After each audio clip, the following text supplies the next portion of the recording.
Dès l'annonce du confinement, les SPA de France ont dû fermer leurs portes au public et les adoptions ont dû être stoppées. Mais s'il y a bien une activité qui n'a pas cessé, c'est l'abandon des animaux. Depuis le 16 avril, les SPA de France ont pu rouvrir leurs portes, non sans une petite appréhension. Pour en parler avec nous dans le mag, Jacques-Charles Fonbonne, président bénévole de la Société protectrice des animaux. Bonjour et bienvenue sur Sensation. Bonjour, merci. Alors au début du confinement, de nombreux médias alertaient les citoyens sur un abandon massif des animaux de compagnie, animés par la peur d'être infectés à cause de leur animal. Alors il est important de rétablir la vérité. Est-ce que les abandons des animaux ont véritablement augmenté à cause du Covid-19 ? Non, pas d'augmentation. On en avait très peur effectivement à cause de ces fake news. On a craint un moment de panique dans les tout premiers jours du confinement. On a beaucoup communiqué, les gens ont réagi intelligemment et on n'a pas enregistré d'augmentation de ces abandons par rapport aux périodes habituelles des années passées. Alors il y a toujours de l'abandon, mais ça reste habituel par rapport aux chiffres de 2019, finalement. Oui, absolument. On a enregistré l'an dernier 46 000 animaux accueillis par la Société protectrice des animaux. Ça fait une moyenne lissée d'environ 3 500, 3 600 animaux par mois, sachant qu'on a des mois un petit peu plus creux par rapport, par exemple, au mois d'été où les abandons sont plus nombreux. Et dans les Yvelines, par exemple, combien avez-vous pu recueillir d'animaux l'année dernière ? Alors, je peux vous donner la situation présente, la situation de fin de semaine dernière, c'est-à-dire avant la reprise des adoptions. On a deux refuges, celui de Plaisir et celui de Chamarande. Ils ont une capacité pour Plaisir qui est de 150 chats, où on en avait plus que les 2/3, et de 96 chiens, on en avait 90, donc quasiment à saturation. Et à Chamarande, 60 chats pour 80, et là un petit peu plus de place en chiens, 75 chiens pour 120 places, sachant qu'on a dans ce refuge des chiens qui sont pas toujours faciles avec leurs congénères, qu'on est donc obligé de mettre seuls et qui, par conséquent, prennent de la place, si j'ose dire. Quand on a des chiens qui aiment bien les autres chiens, on peut en mettre 2 ou 3 par box. C'est pas le cas quand ils sont un peu nerveux avec leurs congénères. Alors il faut bien comprendre que la SPA se refuse d'euthanasier les animaux. Que fait-on quand il n'y a plus de place dans les SPA ? Alors absolument, c'est l'article 1er de nos statuts. On n'euthanasie jamais les animaux, sauf dans des cas médicaux avérés, des animaux qui sont condamnés et qui souffrent. Pour vous donner un ordre d'idée, l'an dernier, sur 46 000 animaux recueillis, ce que je vous disais, il y a eu 20 euthanasies, donc c'est vraiment minimum. Le problème, effectivement, c'est que à partir du moment où il n'y a plus d'abandon, à partir du moment où il n'y a plus d'adoption, le flot des abandons ne s'arrêtant pas, le fluide est interrompu. La majorité des animaux que nous recueillons dans nos refuges viennent des fourrières. C'est des animaux perdus ou abandonnés. Les fourrières, c'est un service communal qui capture les animaux sur la voie publique et qui les conserve le temps que les propriétaires se manifestent. Si au bout du délai administratif qui est de 8 jours, les propriétaires ne se sont pas manifestés, les fourrières ont 2 options. Soit les remettre à une association de protection des animaux comme la nôtre, ou une autre évidemment, de façon à ce qu'ils les donnent à l'adoption. La difficulté étant que lorsque l'on a une situation comparable à celle de la semaine dernière, c'est-à-dire qu'on est presque à saturation et qu'on ne peut plus accueillir un seul animal, à ce moment-là, le Code rural fait obligation aux fourrières de les euthanasier.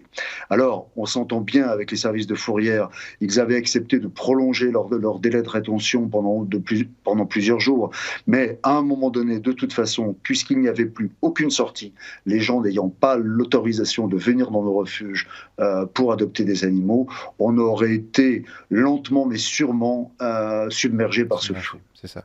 Les SPA peuvent de nouveau proposer les animaux à l'adoption. Qu'est-ce qui a été mis en place pour permettre l'adoption d'un animal, pardon ? Alors, on savait que la réouverture des refuges ne serait pas possible. Mercredi, après avoir eu un contact par Sud Radio, d'ailleurs, qui est une autre antenne périphérique, nous avons pu obtenir un contact au ministère de l'Intérieur. J'ai fait une proposition d'un dispositif très sécurisé en termes de non-transmission du virus. En quoi il consiste ? Et qui a été accepté par le ministre. En quoi ça consiste ? Très simplement, nous avons proposé de faire sur Internet les formalités administrative est simplement de conserver en présence des adoptants la partie principale de l'adoption qui est la rencontre entre le futur adoptant et l'animal, et c'est une rencontre réciproque dont on ne peut pas se passer. On n'est pas des marchands d'animaux, c'est de l'adoption, c'est un acte responsable, c'est un acte durable, donc on voulait absolument préserver ça. Qu'est-ce qui se passe? Vous voulez un animal, vous allez sur Internet, sur notre site la-spa.fr, vous flashez sur un animal, vous remplissez le questionnaire monte à Paris sur la plateforme informatique que nous avons créée, il est enregistré, vous avez un avis d'accusé de réception, puis ensuite on vous téléphone pour avoir un entretien encore plus poussé que le questionnaire. Si tous les feux sont au vert, si j'ose dire, on va vous donner un rendez-vous qui est un rendez-vous horodaté. Je m'y étais engagé également vis-à-vis des autorités gouvernementales, c'est-à-dire que nous avons décidé de faire seulement une adoption de chien et une adoption de chat par jour et par refuge. Donc, au moment où vous présentez sur le refuge, vous êtes seul. Les salariés, les agents, les bénévoles vous présentent l'animal que vous avez choisi dans un lieu extérieur, il ne s'approche pas, on vous met dans un parc avec l'animal, tout le monde se renifle, si j'ose dire, on vous observe, si ça se passe bien, si l'animal donne l'impression d'être bien à votre contact, à ce moment-là, vous partez avec lui. C'est un animal qui aura été confiné pendant 48 heures, qui aura été toiletté pour qu'on soit certain qu'il ne transporte pas, malgré lui, le virus que quelqu'un de contaminé aurait déposé dans sa fourrure. Et puis, on régularisera la situation après le confinement pour tout ce qui est certificat vétérinaire, copie des actes d'adoption, etc., etc. Et est-ce que vous n'avez pas peur, en fait, que certains viennent adopter un animal de compagnie pendant le confinement pour les aider en fait à gérer ce confinement et à le supporter pour finalement les abandonner par la suite? Alors, on a évidemment envisagé cette situation. Après, c'est une décision que j'ai prise dans un rapport d'avantages et d'inconvénients. Je pense d'abord que nous allons pouvoir détecter par leur motivation et par leur présence sur le refuge les gens qui sont là effectivement pour avoir une heure de promenade quotidienne avec le chien. Déjà, on a beaucoup de chats à l'adoption, donc le chat permet pas de se promener avec. Quoique mon fils, l'autre jour, dans les rues de Toulouse, a croisé quelqu'un qui promenait une poule, donc effectivement, tout est toujours envisageable.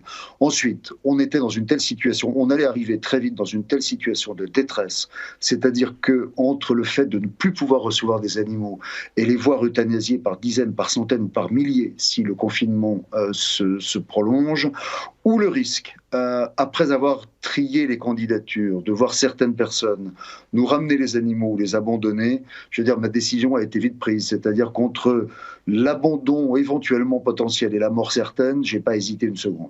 Ensuite, je rappelle, alors ensuite, il faut être positif, c'est-à-dire que la vie avec un animal est un bienfait réciproque. Peut-être que des gens vont changer d'avis et se dire, tiens, finalement, j'étais venu pour 15 jours, 3 semaines, je vais garder cet animal parce qu'il me rend heureux. Et puis enfin, l'animal est identifié. L'animal, on sait à qui il appartient puisque l'adoptant est parti avec un animal qui est à son nom. Je rappelle, et là c'est le général de gendarmerie qui parle, que l'abandon est un délit, c'est-à-dire que c'est le tribunal correctionnel. On encourt 2 ans d'emprisonnement et 30 000 € d'amende. Et à tous les coups, on gagne une inscription au casier judiciaire qui est très problématique ensuite pour trouver certains emplois dans la fonction publique ou pour certaines activités. Et pour le déplacement, en quelques mots, est-ce qu'on peut espérer qu'il va y avoir une case supplémentaire dans l'attestation l'attestation dérogatoire de sortie qui spécifierait qu'on a un rendez-vous à la SPA, ou est-ce que ça sera un autre motif? Alors, il y a 2 précautions. Le ministre, M. Castaner, ne souhaitait pas rajouter une case supplémentaire, mais il a décidé de faire figurer l'adoption dans un de nos refuges ou dans un refuge d'une autre association au titre du motif familial impérieux. Donc, ça permet de ne pas rajouter de case supplémentaire. Et lorsque vous avez votre rendez-vous nominatif et horodaté pour le refuge, à ce moment-là, vous recevez sur Internet une attestation de la SPA indiquant que vous avez rendez-vous tel jour à telle heure pour une adoption d'animal. Vous n'oubliez pas d'imprimer l'attestation de dérogation générale. Vous cochez la case motif familial impératif. vous prenez la seconde attestation que nous avons délivrée et muni de ces 2 documents, même si vous tombez sur un contrôle de police ou de gendarmerie, vous êtes en mesure de justifier de ce déplacement dans des conditions tout à fait réglementaires. Merci Jacques-Charles Fonbonne d'avoir été avec nous dans le MAG. Je rappelle que les animaux de compagnie ne sont pas impliqués dans la propagation du Covid-19. Un animal de compagnie, ce n'est pas un jouet, alors avant de l'adopter, réfléchissez. Votre animal, c'est une partie de votre vie, mais pour vous, vous êtes sa raison de vivre. Et pour revoir ou réécouter cette émission, rendez-vous sur notre site et application Radio Sensation.